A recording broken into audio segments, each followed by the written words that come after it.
Министр обороны генерал-полковник Руслан Жаксылыков проинспектировал военные объекты в Алматинском и Кунаевском гарнизонах. Руководитель оборонного ведомства посетил объекты военной инфраструктуры и медико-социальные учреждения.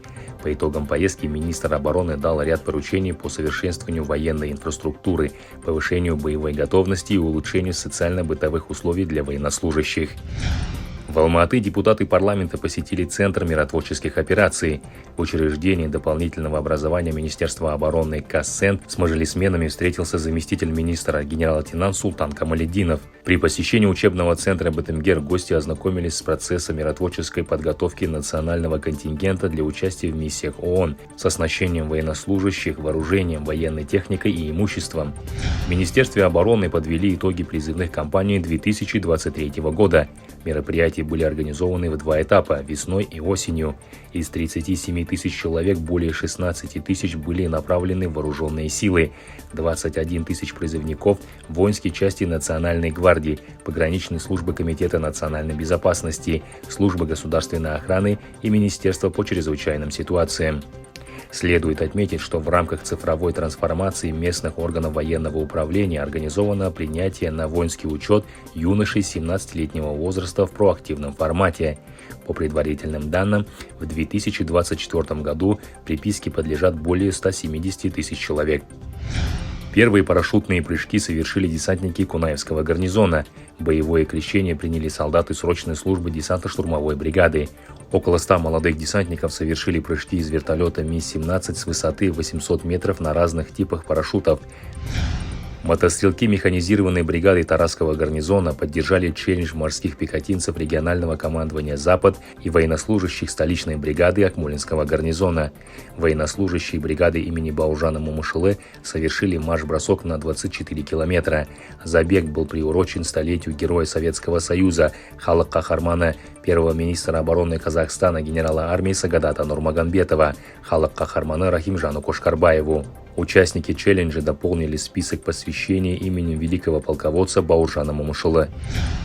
В городском парке имени 28 гвардейцев-панфиловцев в Алма-Аты состоялось памятное мероприятие, посвященное ветерану афганской войны полковнику Борису Керимбаеву. 12 января Борису, легендарному кара-майору, исполнилось бы 76 лет.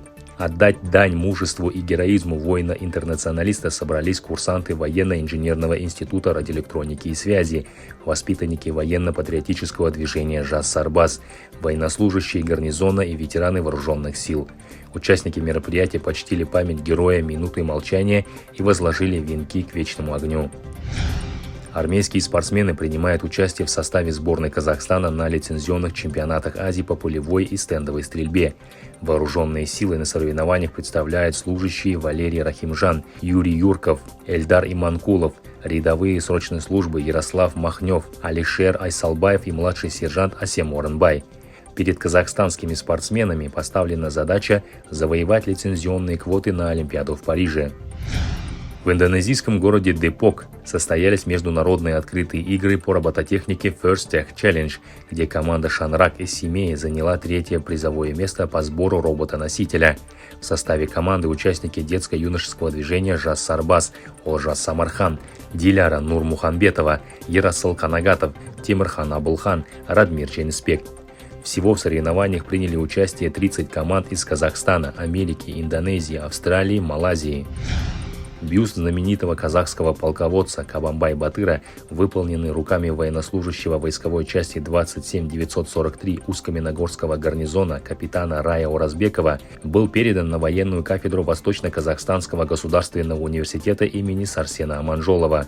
Творчество для Рая Оразбекова – это возможность особым способом передать свое отношение легендарным личностям.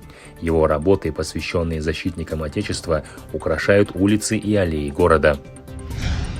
Министерство обороны подготовило проект приказа руководителя оборонного ведомства о внесении изменений в правила по парашютной подготовке в вооруженных силах.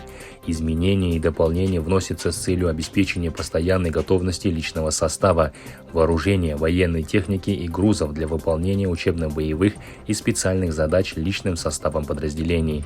Также оборонное ведомство разработало проект приказа министра обороны о призыве военнообязанных на воинские сборы в 2024 году.